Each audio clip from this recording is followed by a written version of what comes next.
अस्सलाम वालेकुम बच्चों, क्या हाल है आपका। मैं आपकी उर्दू टीचर नाहिद तस्कर। आज हम जो करने वाले हैं काम वो कोई काम नहीं है, वो आज हम बहुत ही मज़े से सिर्फ नज़्म को पढ़ेंगे।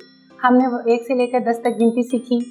1 से लेकर 10 तक गिनती को हम नज़्म में कैसे पढ़ेंगे ये हम बहुत ही मज़े से पढ़ेंगे। मेरे साथ साथ आप लोगों ने भी पढ़ना है, ठीक है। हम शुरू करते हैं नज़्म को, साथ साथ आप पढ़ेंगे और 1 से 10 तक हम नज़्म के अंदर सीख लेंगे। 1 2 1 2 1 2 1 2 अच्छी बात कहो। 3 4 3 4 पढ़ने को तैयार।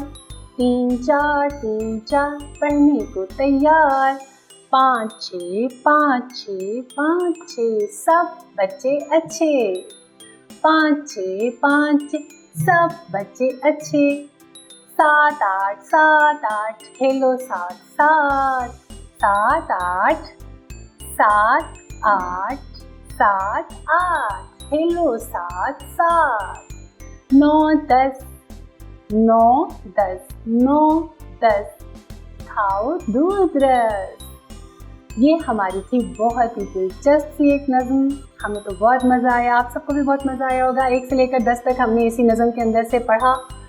इंशाल्लाह ताला आगे फिर आपसे मुलाकात होगी नई नज़्मों के साथ, नए सबकों के साथ। तब तक के लिए अल्लाह हाफ़िज़।